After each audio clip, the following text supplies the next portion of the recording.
Всем привет! Продолжаем снимать нашу печку. Печка растет. Опять приехал на следующее утро. Ребята вчера уже вот много сделали без меня. В общем, вот у нас уже, нижний ряд не считайте, мы его просто специально подняли выше. По схеме его не было, то есть мы его сами сделали. И вот по схеме только 3 ряда мы уже выложили. Вот она вот так выглядит. Вот так вот. Сейчас для себя поняли одну вещь, вот Леха как раз делает. Мы ни разу не печники, говорю, учимся. Леха, что делаешь? Коробку режу. Зачем ты ее режешь? Ну вот, тут зазор оставляю. Так. Как он там, сухой шов.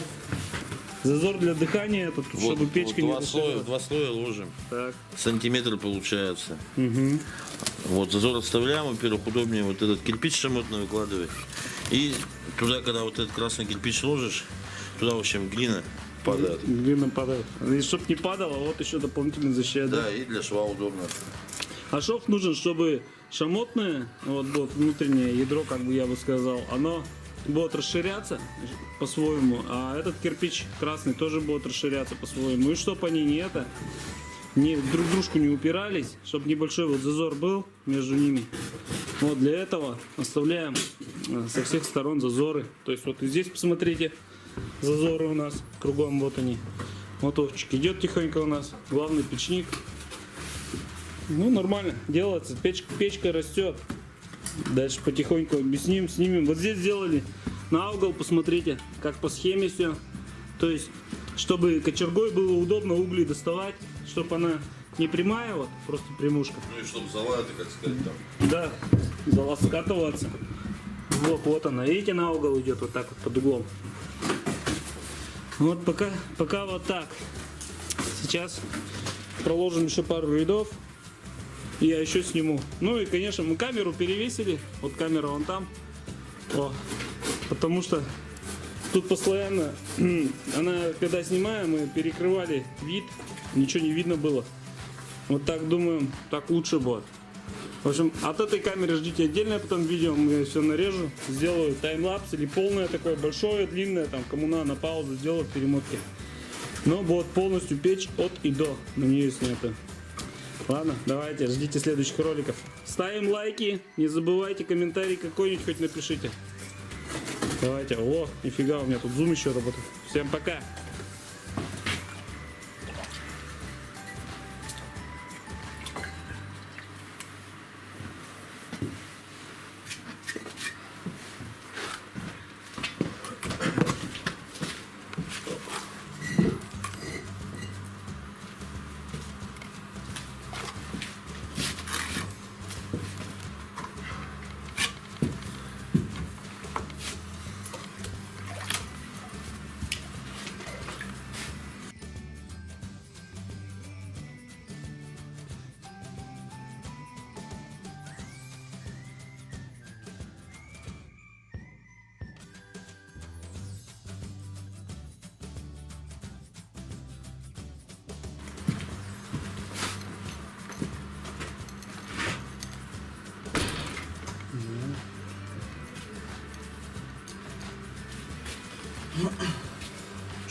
Продолжаем кладку печки.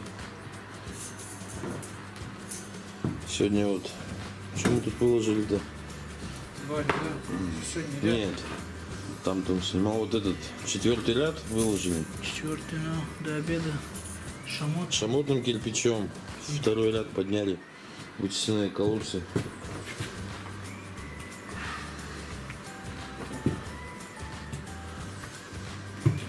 Сейчас вот 4-й ряд у нас перекрыл дверки, и нужно связать его перфолентой.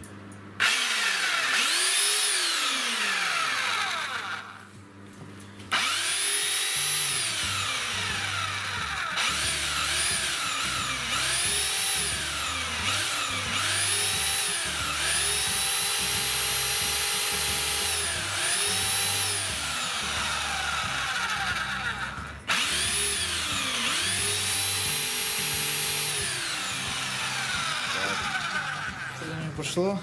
Сверло что-то не идет маленько. Чё, Заяц шуруповертом сверлил, нормально было. на скорость убавляется? Ну, в общем, суть-то в чем тут? Берем гвоздик. На 90 мы купили. Откидываем болгаркой его.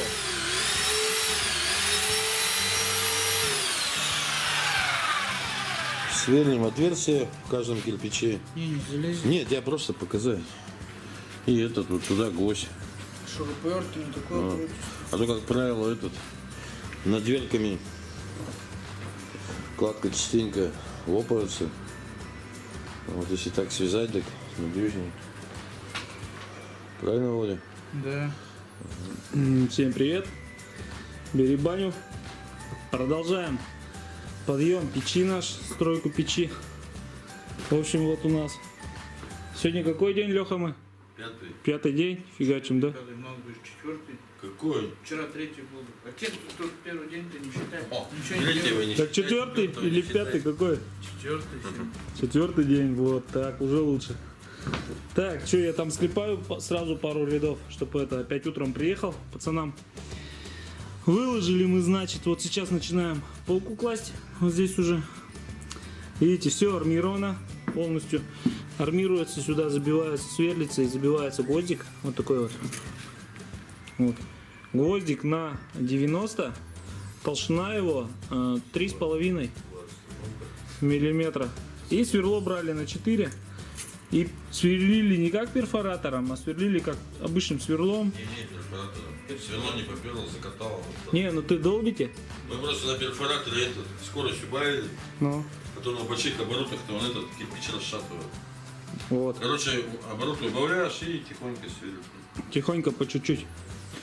Вот так вот, в общем, все-таки перфоратором, потому что начали сверлом вчера, когда я тут был. А сейчас вот они уже на перфоратор перешли. Закатало сверло быстро. Я так и думал, кстати, по металлу, тем более сверло. Да, он быстро больно крутит, если медленно. Ну, короче, на малых оборотах. Да, на малых. Шуриком я посверлю и тоже. Здесь вот у нас для подачи воздуха к дверце будет свежего с этого. Получается, вот с зольника. С этой у нас получается отсюда подача будет воздуха. И уже от дверцы якобы отбивать будем. Ну, посмотрим, как будут отбивать. Вот тут уже полку начали. Сегодня, наверное, этот ряд добьем и сделаем конусы. Потом все снимем, покажем, как чего пилили. Давайте, ждите следующих видео, склепаем. Продолжаем видео. Вот и готов у нас пятый ряд. Обычно, значит, кладки не шамотной. Сейчас начнется еще один рядок, положим. Тут полочка, посмотрите, уже у нас организовалась такая красивая. Сейчас вот здесь вот рядок еще один положим. Вот он вот так пойдет. И уже сама печь уменьшится немножко. То есть вот она сама уже пойдет поменьше. Да, на пол кирпича. И потом уже будем делать самое интересное, это выкладывать под печи. То есть тут все будет под углом, каждый шамот пилится, кирпичок. То есть будет очень интересно. Вот здесь будут каналы, я так понимаю, подъемный разделится канал с опускным. Тоже все покажем. Тут очень интересно будет. Будет подвертка вот эта, мы ее будем тоже пропиливать. Все покажем, расскажем. В общем, вот так. Печка растет потихоньку. Смотрите, что получается. Красота, да и только. Давайте, лайки не забываем. Подписывайтесь, комментируйте, потому что очень интересно ваше мнение. Всем пока.